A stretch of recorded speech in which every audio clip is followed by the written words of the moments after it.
Bonsoir et bienvenue sur Critical Play, une petite émission où des joueurs sont réunis autour d'une table de jeu de rôle pour jouer une campagne, les Chroniques de l'Empire Lunaire pour Donjons et Dragons, publié par Wizards of the Coast. Bonsoir les amis. Bonsoir. Salut.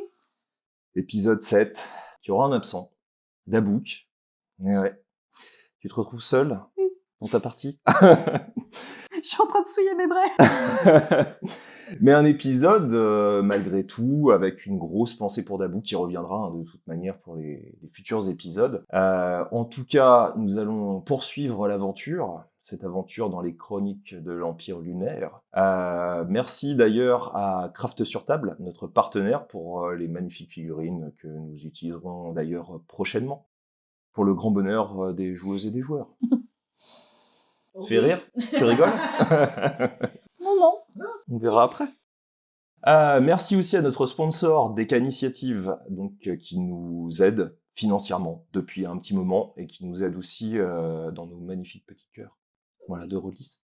Vous pouvez retrouver d'ailleurs notre partenaire et notre sponsor, le lien sous la vidéo, si vous voulez voir ce qu'ils font. Il y a des gros projets. D'ailleurs, on parlera d'un des projets de notre sponsor à la fin de cette vidéo. Et qui dit épisode 7 dit résumé de l'épisode 6, qui sera fait par You. Alors, dans l'épisode précédent, nous nous sommes rendus vers la grande tour dans Toulouse où nous avions vu de la lumière à l'étage. Nous voulions la visiter. Et nous avons trouvé plusieurs choses intéressantes dans la tour. Déjà, le pendentif de Rolaya. Nous avons également trouvé une fresque avec 4 humanoïdes représentés dessus, ainsi qu'une grande guerre au rez-de-chaussée. Et nous entendions la voix d'Abby qui venait des étages. Curieux. Et quand nous avons voulu monter dans les étages, on a trouvé des messages de Malicia avec du sang. Et si on continuait à remonter dans les étages, on arrivait de nouveau au rez-de-chaussée. Donc très curieux, très bizarre. On a décidé d'aller cette fois vers les étages inférieurs. On a vu de la neige. Et une voix très familière pour Garrick, celle du général Charognard. Et la suite après le générique. No one else could ever hold a candle. Get ready for a battle, 'cause you know that I was born for this. I was born for this. Never met a match I couldn't handle. No one else could ever hold a candle. Get ready for a battle, 'cause you know I was born. I tell you I was born for this. Ain't nothing gonna stop me now.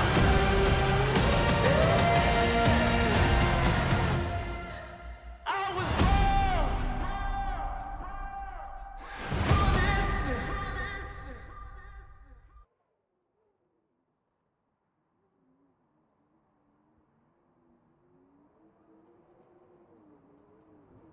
Nous reprenons à l'instant de votre descente, dans ces obscurs escaliers de l'immense tour principale de Toulouse. Votre peau ressent la morsure du froid. Un vent glacial chemine tel un prédateur jusqu'à vous, vous faisant frissonner par intermittence. L'escalier, sinistre et imposant, s'érige tel un colosse de pierre dans l'obscurité. Chaque marche, usée par le temps, semble garder un lourd secret. Vous descendez tous, pas après pas, vos pieds tâtonnant dans cette semi-obscurité, et soudain, vous sentez une absence. Vous vous retournez, vous regardez autour de vous, vous dévisageant avec crainte, et vous comprenez. Targine n'est plus là. Vous vous êtes arrêté. L'escalier est sombre. Le vent monte, s'engouffrant perfidement entre les interstices, soufflant des frissons glacés le long de votre échine. Les parois, couvertes d'une fine couche de givre, évoquent les vestiges d'un monde oublié, imprégné d'une aura de danger et de mysticisme.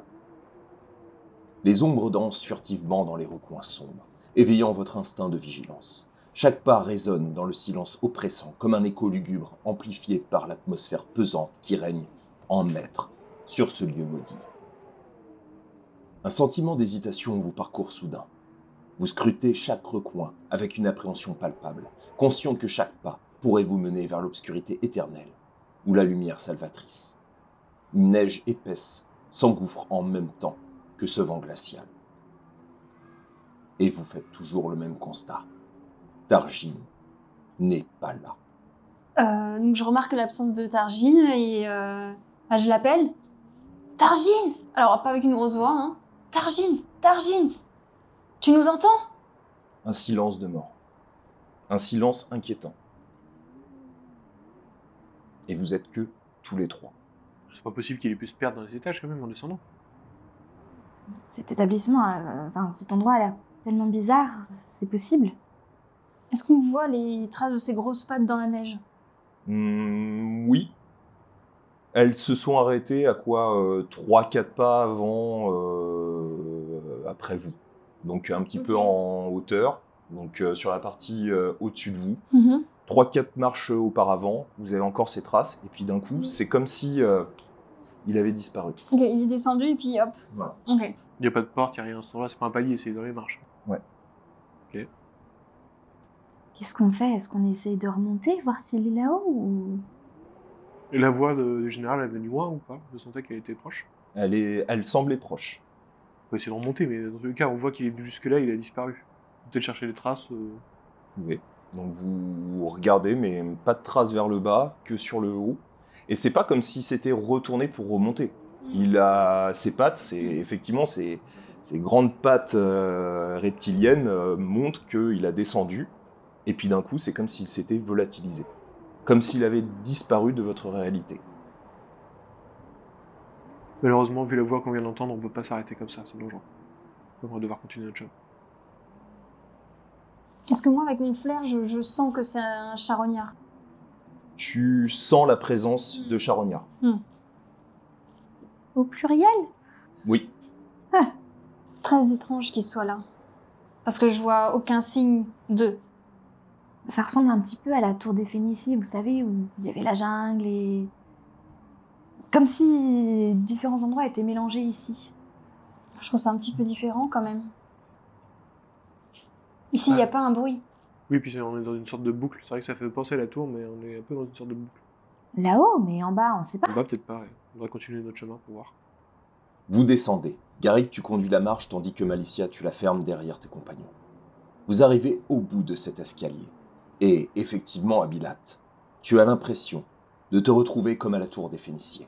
Tous, d'ailleurs, vous avez ce sentiment puisque l'étendue face à vous offre un monde ouvert, à perte de vue. Face à vous, une montagne, majestueusement couronnée de neige étincelante, se dresse comme une sentinelle solennelle dans le paysage hivernal diurne grisâtre. Son sommet enneigé scintille parfois sous les faibles rayons du soleil, créant une toile éblouissante de lumière et de pureté. Le pont, colossal, tel un lieu entre deux mondes, relie les flancs de la montagne avec une aura de grandeur et de mystère. De chaque côté du pont, 2 statues cyclopéennes, imposantes, se dressent, leurs capuchons de pierre ombrageux dissimulant leur visage énigmatique, semblant surveiller silencieusement les voyageurs qui osent s'aventurer dans ce royaume classé. Au-delà de ce pont, à une 50aine de mètres, à peine visible en raison de la pesanteur du froid dans l'atmosphère, 2 majestueuses portes en bois, impressionnantes par leur dimension exagérée permettant d'accéder à une mine. En contrebas du pont, une rivière dont le débit est puissant, lié aux nombreuses pluies augmentant son parcours. Garrick, tu reconnais instantanément ce lieu. Il s'agit de l'entrée conduisant à la cité des Forges-Feux. Ta cité. Tu reconnais cette scène, qui te travaille depuis tant d'années, car, au centre de ce pont, face à vous, à une 20aine de mètres de vous, un être macabre et terrifiant se tient en garde, sa silhouette sinistre émergeant de la froide obscurité. Son visage est dépourvu de chair. Ses orbites émettent une lueur violacée maléfique qui transperce l'âme de ceux qui croisent son regard. Revêtu d'une imposante armure ancestrale, il porte une couronne d'os, chaque morceau témoignant des vies qu'il a fauchées. Tu reconnais Garrick, tout comme toi, Malicia, le général charognard. À ses pieds, Garrick, ton père, allongé au sol, comme l'ultime fois où tu l'as aperçu. Le vent glacial souffle à travers les crevasses de la montagne, ajoutant une touche de froideur surnaturelle à l'atmosphère déjà chargée en tension. Le général charognard te toise, Garrick, comme la dernière fois avant ta fuite. Cette horrible couronne faite des os de ses victimes lui donne une allure royale terrifiante. Son épée longue dans sa main droite, il te regarde profondément, avec ses 2 billes violacées. Et il redonne ton nom. Garrick. Je sens mon, On l'entend nous aussi Ou c'est oui. que lui qui Non, l'entend vous l'entendez Ah oui, tous. d'accord. je sens mon corps vraiment trembler de peur en le voyant. Est-ce que vraiment la scène me fait penser plus à un souvenir ou à l'état actuel? Ça fait comme un souvenir. Parce que tu te rappelles que c'est la dernière fois où tu as vu ton père mort. Et c'est la dernière fois où tu as vu Forgefeu. Parce que tu avais fui. Et cette scène, tu la revois. Et là, pour le coup, c'est encore plus intense parce que tu as vraiment l'impression d'y être comme il y a des années. D'accord. Donc je sens déjà la peur, et un mélange de peur et de colère en moi, et je prends mon marteau d'une main et mon bouclier, pour moi en avançant tout doucement vers lui. Je me méfie parce que je suis pas rassuré de la scène, je trouve ça bizarre qu'on soit là. En même temps, je suis en colère, je suis en rage en voyant. Malicia, Abilat, vous voyez Garrick, légèrement tremblant, mais avançant sûrement en direction de ce charognard. Que faites-vous de votre côté? Est-ce que vous l'accompagnez? Est-ce que vous restez là? Moi, j'avance, je prends mon arbalète et je me déplace lentement en essayant d'observer un petit peu tout autour pour voir s'il n'y aurait pas quelque chose qui surgit dans le dos de Garrick. Tu peux voir, au niveau de l'entrée, ils ont l'air d'attendre 2 charognards dans l'obscurité de l'entrebâillement de la porte, qui est vraiment massive. Donc pour le coup, c'est entrouvert. C'est entrouvert, mais ça fait bien 2 mètres de large entrouverte. Mais dans cette ombre, dans cette partie d'ombre, tu vois 2 petits yeux violacés qui regardent la scène, mais qui ont l'air d'attendre. Et ils ne font rien. Ils sont au niveau de la porte qu'on vient de passer. Non, de la porte en face de vous. Ouais, l'entrée de la montagne. Ils sont après, Des forges-feu. après le général, quoi. Donc il y a une trentaine de mètres de vous. Voilà. Et donc, Abilat, que fais-tu? Je prépare une flamme, mais que je garde en main tout en avançant et en restant aux aguets au moindre mouvement de ce qui peut arriver en face. Vous avancez, doucement mais sûrement. Vous arrivez... est-ce que tu vraiment lui fais face ou est-ce que tu restes à quelques mètres? Je suis à quelle distance de lui, là? Bah t'avances, t'es bien à 10 mètres là pour le Je moment. pensais m'arrêter une dizaine de mètres, ouais. Donc t'es à une dizaine de mètres de lui. Il continue à te toiser. Et tu entends la voix de ton père. C'est comme si il parlait alors qu'il est au sol. Et tu entends juste un mot. Parle. Et tu vois que le charognard, lui, continue à te toiser. Toujours avec ce regard démoniaque que tu le connais. Tu trembles encore légèrement, mais tu essayes de faire bonne figure. Tu as le marteau en main. Et donc, que fais-tu? Je regarde le général, je lui dis « Qu'est-ce que t'as fait au corps de mon père, saloperie ?» Tu vois qu'il regarde le corps de ton père.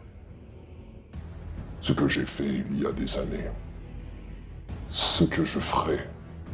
Pour toujours. Tu es les tiens. Et toi, tu fuis. Alors fuis. Non. C'est terminé la fuite pour moi. Je te ferai face désormais. Pourquoi tu fuis? Un moment de faiblesse dans ma vie. Et là, c'est terminé. Je vengerai les miens. Alors affronte-moi. Et j'avance en courant, je lui lance son marteau directement. Ok. Vous de votre côté, que faites-vous? Est-ce que vous lui prêtez main forte ou vous le laissez faire? Tu vois toujours que les 2 charognards qui sont à l'entrée n'ont toujours pas bougé. Je vise le charognard En te voyant hésiter, je mets une main sur ton épaule et je te chuchote. C'est son combat. Il a besoin de notre aide. Peut-être, mais on peut lui laisser la chance de faire ça tout seul. C'est aussi le mien. Et je vise en fait. Le général Charognard ou les... Ah non, le général Charognard. Bah écoute, vas-y. T'as combien en initiative? 13. Ouais, donc c'est d'abord au général Charognard. Lui, il n'a que Dieu pour toi. Donc tu vois qu'il te voit prêt à attaquer et à lancer ton marteau, et tu vois que lui, tu vois qu'il lance 2 boules de feu dans ta direction, alors des toutes petites, des sortes de rayons de feu qui te balancent dans ta direction. T'as 14, je crois, à la défense. CA, j'ai... Pourquoi je ne la vois plus, la CA? La CA 14, mais j'avais sorti mon bouclier, donc je suis à 16. Hop. Donc, je fais un 20 et l'autre rate. Oh la vache.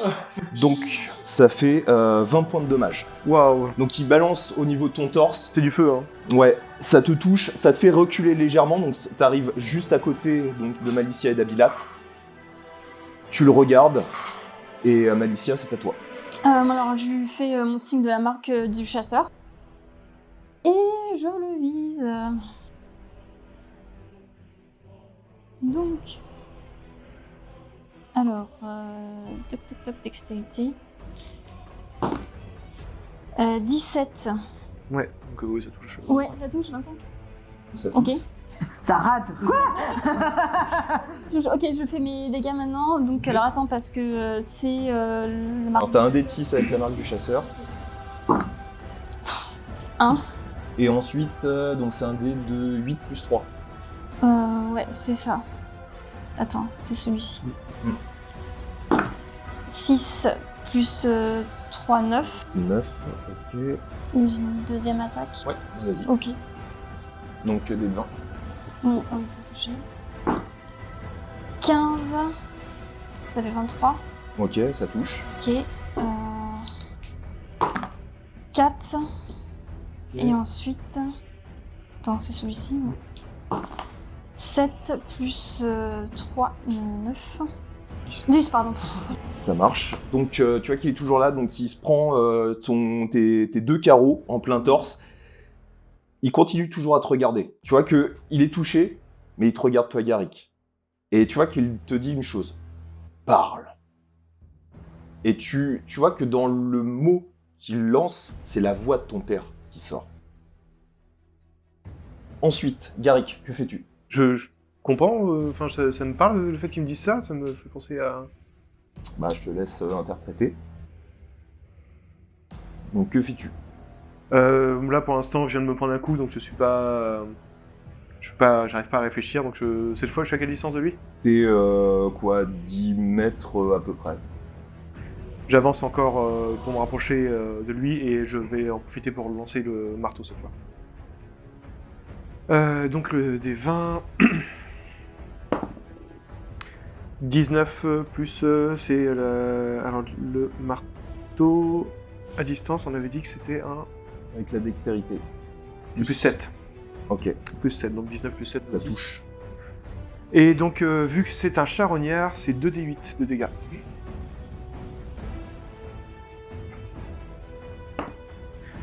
Donc ça fait... Alors par contre, 2d8 à distance, c'est... Je rajoute le plus 7 en... Ouais. Ouais, donc ça fait 4 plus 7. Donc ça fait 11. Et 6 plus 4, ça fait 10. Donc ça fait 21.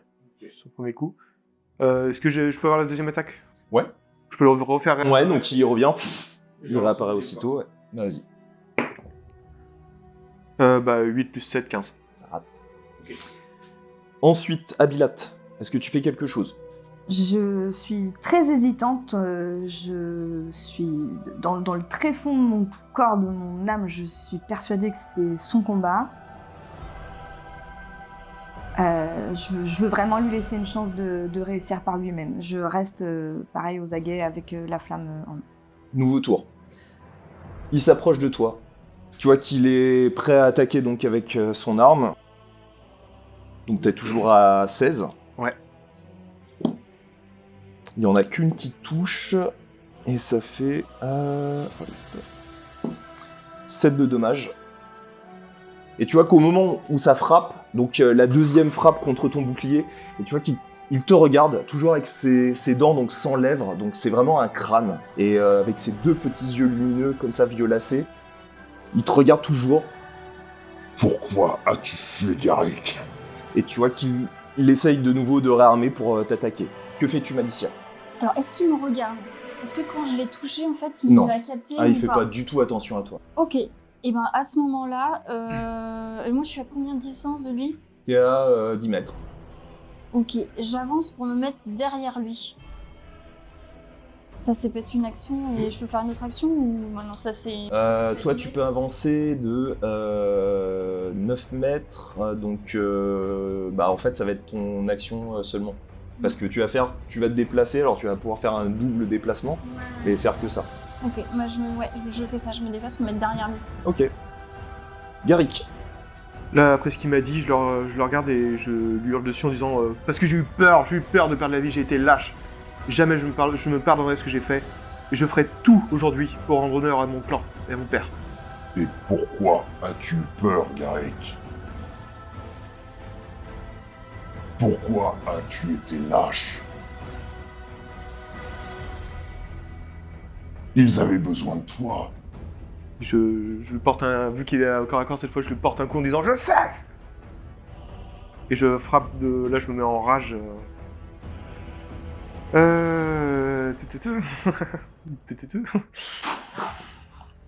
Bon, alors donc la rage que je me retombe pas.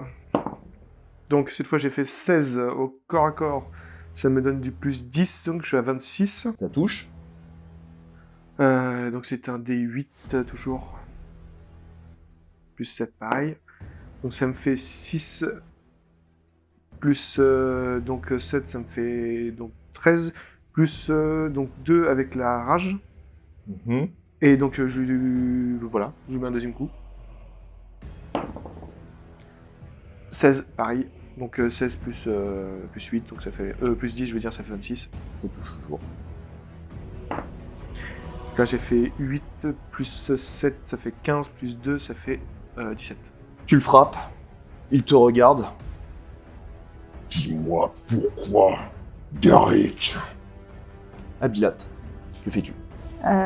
Du coup, le charognard s'est éloigné du corps de son père. Oui. Donc elle se trouve entre les deux. Elle est passée sans... Sans problème. Ben, je vais m'avancer vers le corps de son père. Ça marche. Donc si tu fais que ça, t'arrives... tu sais. Nouveau tour. Toujours ce vent, cette bourrasque. Les deux portes entrouvertes. Ces charognards qui ont l'air d'être positionnés et d'attendre. Le corps, où se trouve maintenant donc Abilat, le corps du père de Garrick. Le charognard, qui te regarde toujours. Et qui cette fois-ci t'envoie toujours ses rayons de feu. Il y en a un qui touche, ça fait 10 points de dommage. Et il te regarde toujours à la fin, en redressant un peu son bras. La peur, Garrick. Pourquoi as-tu eu peur, Garrick? Malicia, que fais-tu? Alors moi j'arrive du coup derrière. Et en fait, ce que je vais faire, c'est le sauter dessus avec mon épée et le planter dans le cou. Ouais, tu vas avoir un avantage sur ton attaque. Mhm. Donc tu lances 2 dés de 20, on gardera le meilleur. D'accord. 19, Ok, donc ça touche. 15. Donc voilà. Ensuite, c'est un dé de 6. Donc on garde 19, c'est ça? Oui. 5. Plus 3, 8. Ok. Et je réattaque. Ouais, tu peux, ouais, t'as 2 attaques. Toujours Avec avantage. avec avantage, hein, heureusement, parce que 8. Et 1. Donc du coup, j'imagine que ça touche pas. Bah 8 plus combien? Putain, j'arrive plus 6. 14, donc ça rate, ouais. Garrick, que fais-tu? Là, pareil, tout en criant, je lui dis, j'ai été faible, j'avais honte, je me sentais pas à niveau par rapport à mon frère, je me sentais faible. J'étais faible. Et c'est terminé ça. Tu vois que il se redresse. C'est comme s'il se désagrégeait petit à petit. Le vent continue. Tu regardes Malicia de nouveau devant la porte et tu vois que les deux charognards ont disparu. Toi, tu es à côté du corps de son père et vous entendez tous. Et c'est pas comme si c'était ses propres lèvres, mais c'est comme si une voix intérieure parlait pour le père de Garrick et vous l'entendez tous. Vous entendez « Je l'ai toujours su. Mais je te fais confiance, Gary. Tu as chu une fois. » Et tu vois qu'il se redresse petit à petit. Tu vois ton père face à toi, comme la dernière fois où tu l'as vu. Il n'est pas blessé, il a l'air serein. Il avance face à toi, il pose ses deux grandes mains sur tes épaules, il te regarde profondément. Garrick, je suis avec toi. Je n'ai pas à te pardonner. Tu t'es pardonné toi-même. Tu iras jusqu'au bout. J'ai confiance en toi. Et tes amis ont confiance en toi. Les Forgefeux sont ta famille. Et ils sont aussi ta famille maintenant. Nous savons que tu les protégeras. Tu ne fuiras plus. Nous avons confiance en toi, Garrick. Merci, père. Et d'un coup,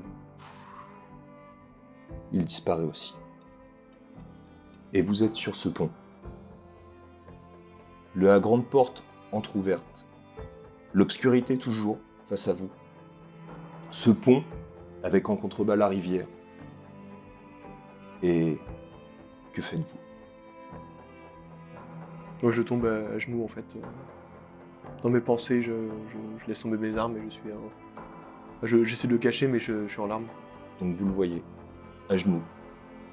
Vous sentez qu'il se lâche. Et pour la première fois, vous le voyez, vous avez déjà vu, Malicia, il t'a sauvé plusieurs fois. Il a toujours été un roc, et là, vous le sentez fragile. Je m'approche de toi et je m'agenouille face à toi. Je suis encore un petit peu plus grande que toi quand même. Et je te prends le dessous du menton pour juste capter ton regard et le soulever. Tu vois, c'est vrai ce que disait ton père. Moi aussi j'avais confiance. Malicia. Moi, je suis un peu chamboulée en fait parce que en fait, je ressens de la déception. Je voulais vraiment tuer la personne que j'avais en face de moi en fait, et je m'écroule aussi parce que je suis déçue. Je suis déçue. J'attendais ce moment aussi de le rencontrer et finalement, je me rends compte que c'était un songe ou quelque chose de magique et voilà, je suis triste aussi. Donc je suis à genoux et puis j'essaie de me ressaisir aussi. Je vois Garrick, c'est ça, je suis un peu confuse parce que je me rends compte qu'il a vécu aussi une expérience et moi aussi j'en ai vécu une aussi à ma façon, mais ouais, je suis chamboulée aussi, je suis pleine de contradictions. D'accord. Et donc le temps passe. Vous savez pas depuis combien de temps vous êtes tous les trois, comme dans une bulle. Et bizarrement, au fond de vous, vous auriez aimé passer ce moment avec Zarus. L'espace d'un instant, même si vous ressentez chacun individuellement, différemment la scène, vous pouvez pas vous empêcher de penser à Zarus. Il a été là tout le temps. Et il n'est pas là. Il n'est pas là sur ce pont. Et aussitôt, vous réfrénez un peu tout ça. Et vous pensez aussi d'un coup à Tarjin. Vous vous demandez si finalement, il aura sa place avec vous. Vous avez vécu des choses tous ensemble.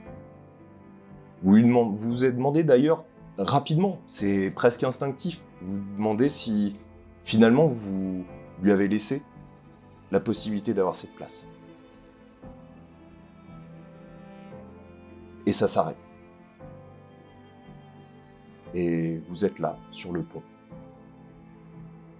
Le vent s'est arrêté. Vous êtes comme dans un tableau figé. La rivière semble ne plus couler, ou alors elle est plus calme. Et vous avez vraiment un silence de mort. Et à présent que votre esprit est revenu d'une forme de normalité, même si ce que vous avez vécu reste en vous, vous êtes tous les trois. Et vous avez possibilité de faire ce que vous voulez. Je me relève péniblement en passant une main sur mes larmes. Il faut qu'on avance. Ouais. Ou alors on remonte, mais en tout cas, on peut imaginer que Tarjin vit quelque chose de similaire. Tout seul. Ou que d'autres épreuves arriveront. Et je te regarde du coup, Malicia, en disant ça. Mhm. Pour le coup, je vous propose de juste me laisser le temps de prendre une potion avant de repartir pour soigner mes blessures, parce que là, je me sens vraiment affaibli par tout ce qui s'est passé, quoi. Bien sûr. Je sais pas depuis combien de temps on est debout, en fait. Je me rends pas compte du temps passé. C'est difficile à dire. Vous avez vraiment l'impression que le temps est passé, vous voyez, comme quand on passe un moment dur et en même temps beau, parce que vous êtes tous les trois. C'est passé vite, peut-être trop vite. Vous auriez voulu avoir un temps de calme encore plus long.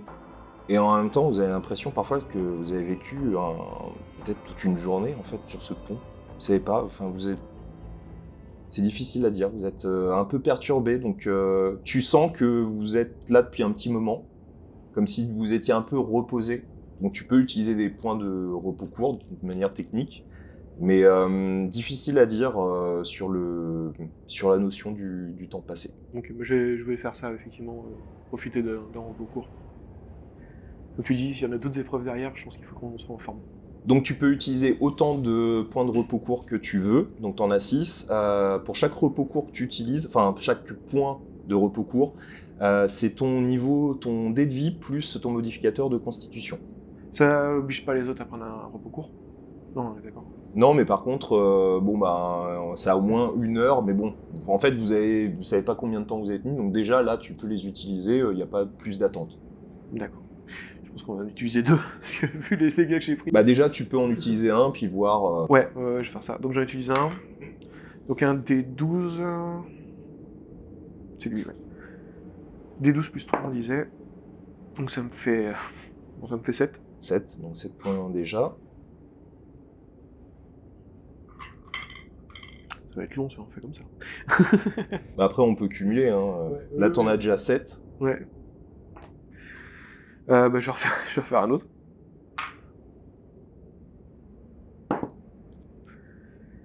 « 6 plus 3, 9. Donc là, t'es déjà à 16 points de vie regagnés. Je vais ok, il me manque. Il me reste... Oh, la vache. C'est vers le papa, hein. 3e point de repos, ouais. Ouais, c'est vers le papa. J'en ai fait quoi? Là. 2 plus 3. Ça fait 5. Ah, c'est beaucoup de jetons. On les récupère comment, les repos courts? Repos court, c'est la moitié des points de repos court que tu as utilisé pour un repos long. C'est-à-dire que si tu en as utilisé 6, par exemple, tu en récupères 3 après un repos long. T'as arrondi au supérieur? Oui. Ok. Bah écoute, je vais utiliser un 4ème, puis je pense qu'après j'ai arrêté les frais. Parce que... je me rends pas compte quand est-ce qu'on en aura besoin de nouveau. 5 plus 3, 8. Et 5. Et avant de repartir, si ça vous dérange pas, je vais boire une potion importante. Donc c'est un D4 plus 4.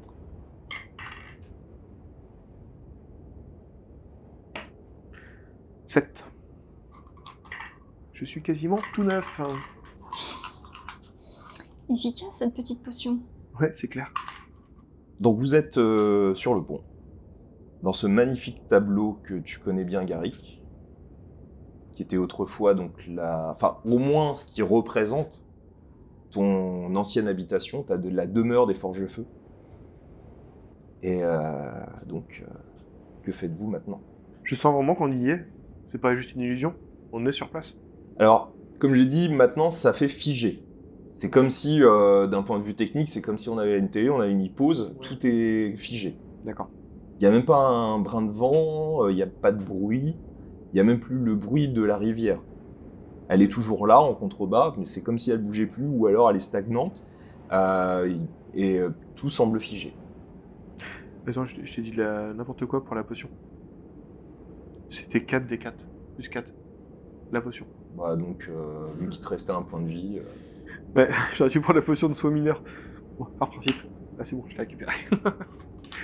Un peu dommage, j'aurais dû garder un repos court.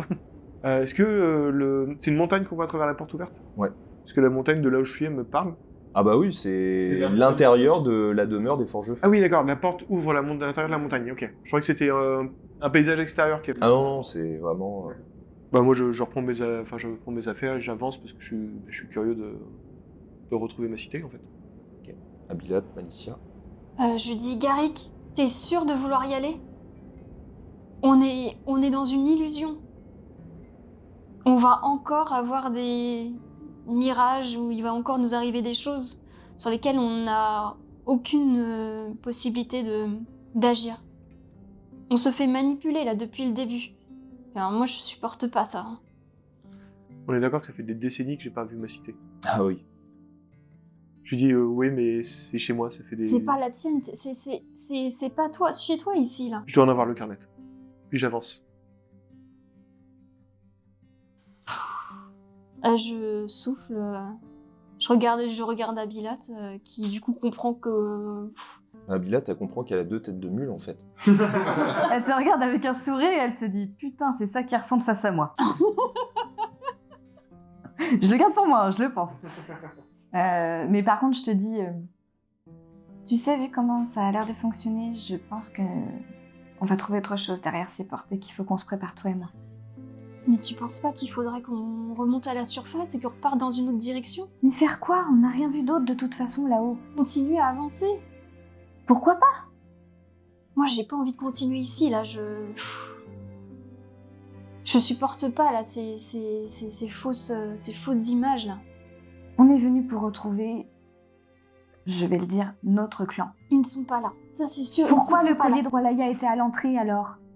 Elle est forcément rentrée ici. Et son père? Oui, bah ça c'est un souvenir et c'est pour ça que je te dis, soit on avance et on trouve quelque chose qui va nous réconforter, soit il va falloir qu'on se batte avec des souvenirs à nous. Mais dans tous les cas, je pense que ce sera quelque chose de bénéfique au bout du compte. Au bout du compte. Bon, je regarde s'il y a Croque-Mite, quelle tête il fait là, parce que...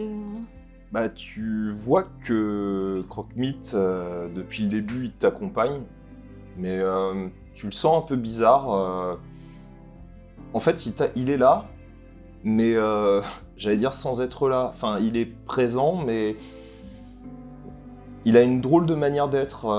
Il est là, presque statique, comme s'il était un peu absent. Ok. Il a un regard un peu étrange. Il fixe comme un point, mais tu vois, le regard un peu dans le vague. Bah je l'appelle et tout pour voir un peu comment il va, pour le caresser. Bah, il te regarde avec une tête un peu apathique, Ouais. mais c'est tout.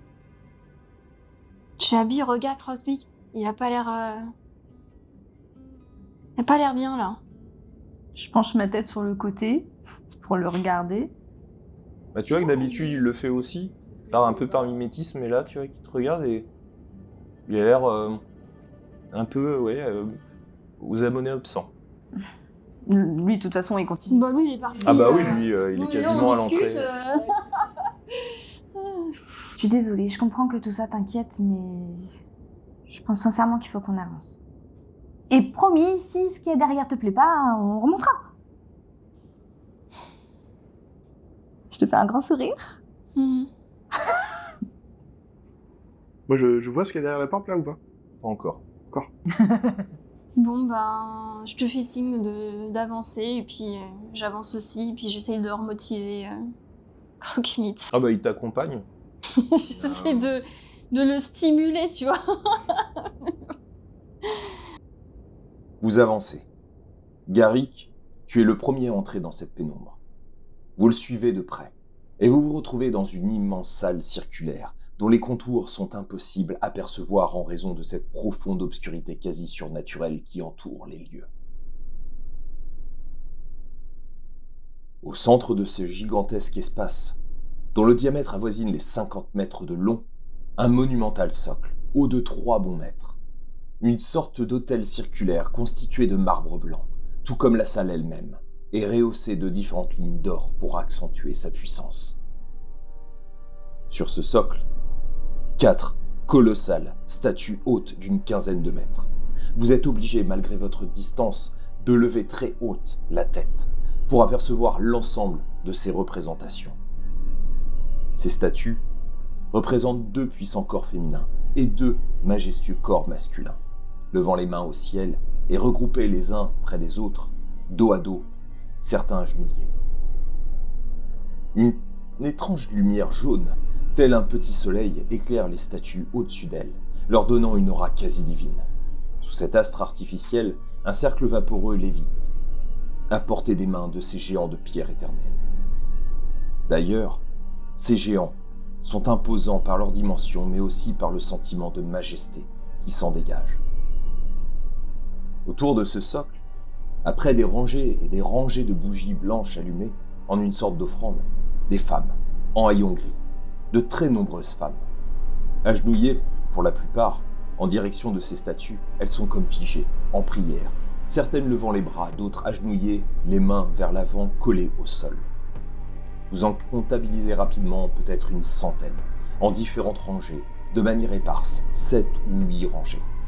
Ce sont des femmes de différents âges qui sont là, en prière, et aucune ne semble bouger. Une odeur se dégage de cet endroit. Une odeur humide, épicée de safran et de coriandre, à la fois sucrée comme le caramel et anisée, tel le réglisse. Oui, vous en êtes sûr. C'est une odeur de myrrhe. Elle est assez prononcée, comme si on venait de la déposer délicatement en ce lieu pour renforcer son côté mystique. Cette lumière, qui pointe depuis le haut et descend sur ces 4 statues, donne une aura inquiétante et intrigante au lieu. Le silence naturel de cet endroit vous donne l'impression d'être dans un mausolée ou un temple où nulle personne ne doit rompre le silence. Est-ce qu'il y a une tiefline? Non.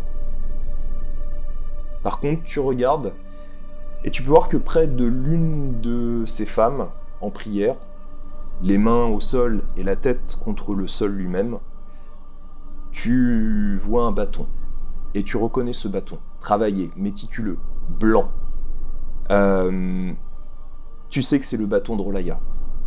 Je sais que c'est une très mauvaise idée, mais en fait, mon corps va plus vite que mon esprit et je cours récupérer le bâton. Donc vous la voyez partir en direction d'une de ces femmes. Est-ce que notre présence, elles ont entendu nos pas, ou en fait elles font pas attention à nous? Non.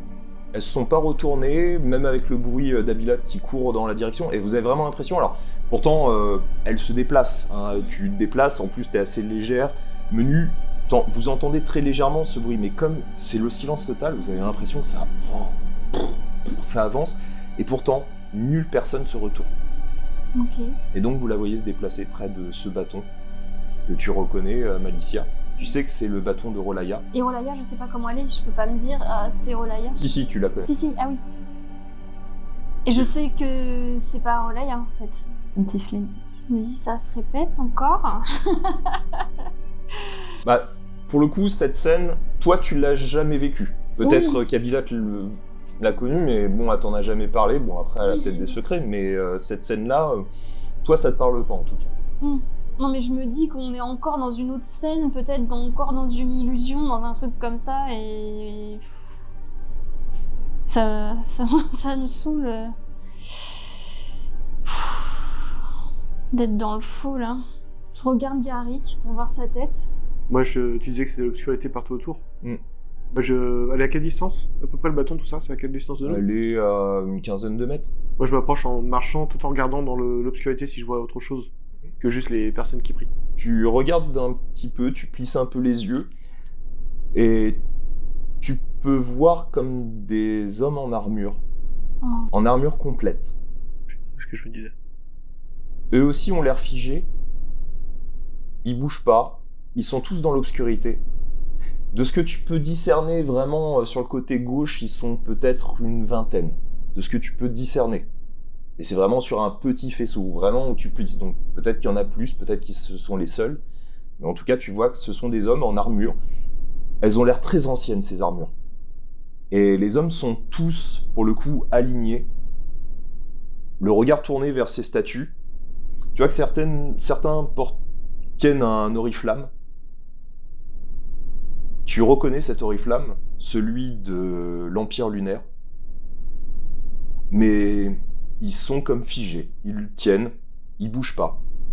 Ils ont l'air d'attendre. Personne ne bouge du tout, en fait. Non, Personne n'a réagi quand elle a commencé à courir. non. Et donc, Abilat, tu te retrouves devant le bâton et tu vois, enchâssé dans le pommeau de ce bâton, l'émeraude verte que possédait ce bâton de Rolaya. Et donc, tu reconnais cette émeraude particulière et tu sais, t'en es sûr à 200%, que c'est le bâton de Rolaya. Du coup, je m'arrête dans ma course devant, je suis hyper fébrile, je m'agenouille. Et c'est à peine si j'ose le toucher, parce que c'est pas comme un pendentif, quoi. Je me dis, s'il est là, c'est qu'il y a vraiment eu un problème. Et je lève la tête et je suis sous quelle statue? Sur juste au-dessus de la statue d'une des femmes, qui a l'air assez âgée. Tu vois que c'est comme des veinures qui la parcourent sur l'ensemble de son corps. Et tu vois que c'est pas vraiment en fait des veinures, c'est plutôt comme des sortes de racines, de lianes qui la recouvrent. Je regarde le bâton et je chuchote. Mais Rolaya, qu'est-ce qui s'est passé? Et je n'ose toujours pas le prendre en fait. Je suis bloquée face à ça. Bon, je vois qu'elle est bloquée, là. Bah, elle a l'air de s'être penchée. Elle est juste à côté de cette femme qui, elle, est vraiment courbée, telle inclinée pour une prière particulière. Elle bouge toujours pas et vous voyez que tous, vraiment dans cette scène-là, ne bougent pas. Vous voyez juste la poussière très légère grâce à cette lumière, de ce puits de lumière qui filtre. Vous voyez la poussière descendre légèrement. Et c'est tout. Je suis fatiguée, moi, là. Franchement, je suis fatiguée. Moi, tout en continuant d'avancer vers Abby, je continue de me rapprocher aussi. En marchant, je contourne et je marche le plus proche des armures. Pour essayer de voir leurs yeux, en fait, de voir leur peau, de voir s'il y a une vie dans les yeux. Fais-moi un test de sagesse, d'observation. Ah, 16 plus 1. Plus 7. Tu regardes et tu vois une chose qui d'un coup te fige parce que tous l'ont. D'une quelconque manière, ils sont tous connectés les uns aux autres. Tu observes et tu vois la suite au prochain épisode. Tu vois la suite, non mais Le 4e mur est brisé. Tu vois ta mort, Garrick. Ou la nôtre. La suite au prochain épisode. Ah, c'est sale. Épisode 8. Dans 2 semaines. Oh là là, ça va être long, hein. Un épisode alors que vous avez trouvé comment? Franchement, chiant pour Malicia, quoi. Parce que là, elle n'en peut plus. Elle est au bout de sa vie, là. Elle n'en peut plus de ses petites salamalek, là. Hein non.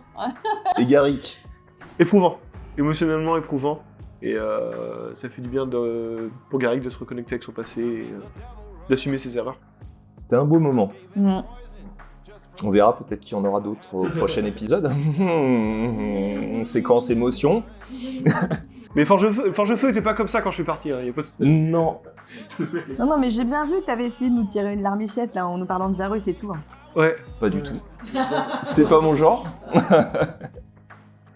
En tout cas, si vous avez aimé cet épisode, n'hésitez pas à mettre des pouces, à vous abonner, si ce n'est pas déjà fait, parce qu'il faut en profiter, hein, parce que bon, on a besoin quand même d'abonnés. On a besoin aussi de vos commentaires, parce que YouTube, on va dire, aide énormément les vidéos qui sont énormément commentées, donc en plus on y répond, donc autant en profiter.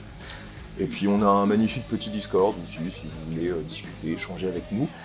Et surtout, si vous avez l'occasion de nous aider et que vous ne savez pas comment faire, eh bien on a un magnifique petit Tipeee, voilà, sur lequel vous pouvez nous aider avec ne serait-ce qu'1 euro, voilà, pour nous aider financièrement pour faire des projets, parce qu'on en a plein la tête. Voilà. Oh oui. Oh My Water est un projet de notre sponsor Deka Initiative, permettant 1. D'arrêter de payer pour l'eau potable en bouteilles plastiques, et 2. D'avoir un impact positif sur le monde. Tout cela simplement en buvant de l'eau, comme vous le faites tous les jours. Comment? Eh bien parce que l'eau est gratuite, car contenue dans des bouteilles en carton affichant des publicités. Chaque bouteille que vous buvez contribuera à la construction de puits d'eau durables et au nettoyage des océans, car 2 volontés soutiennent ce projet. Donner accès à l'eau douce, car environ 2 milliards de personnes dans le monde n'ont toujours pas accès à cette ressource essentielle. 10 centimes par carton de Oh My Water sont transmis à des organisations caritatives qui œuvrent pour fournir un accès à l'eau douce. Nettoyer les océans, car l'océan est confronté à une crise de pollution majeure, liée notamment aux microplastiques, issus de bouteilles plastiques. Oh My Water s'engage à faire sa part pour protéger l'océan. Avec chaque brique d'eau que vous buvez, vous pouvez contribuer à nettoyer l'océan et à garantir que les générations futures puissent profiter de ses nombreux bienfaits. Ce projet vise uniquement, pour le moment, la Belgique. Mais si Oh My Water réussit à attirer assez de monde, ce projet pourra s'étendre à la France.